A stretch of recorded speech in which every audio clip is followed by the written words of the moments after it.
Welcome to Sweet Life Beat Life. We hope this video helps.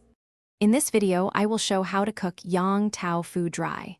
First, let's prepare our ingredients for a delicious meal. You will need about 200 grams of quality fish paste, along with a selection of fresh vegetables and tofu. Common choices include eggplants, bitter gourd, and various tofu puffs. Make sure everything is washed thoroughly and ready for the stuffing process. Now it's time to stuff our prepared ingredients with the savory fish paste.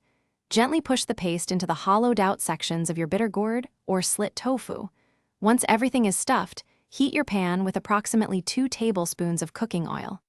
Sear the Yong Tau Foo pieces for about 3 to 4 minutes per side, creating a beautiful golden crust. This step develops great flavor and texture.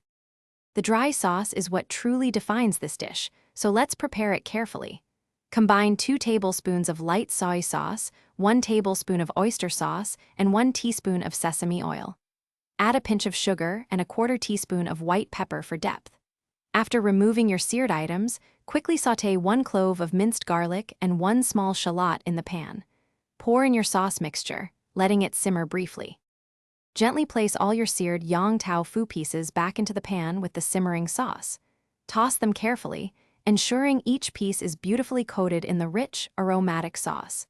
Continue to cook for approximately 5 to 7 minutes, allowing the fish paste to finish cooking and fully absorb the wonderful flavors. Serve your delicious dry Yong Tau Foo immediately, garnished with fresh spring onions for an added touch. Enjoy your homemade masterpiece. Thanks for watching. Consider subscribing if we helped you.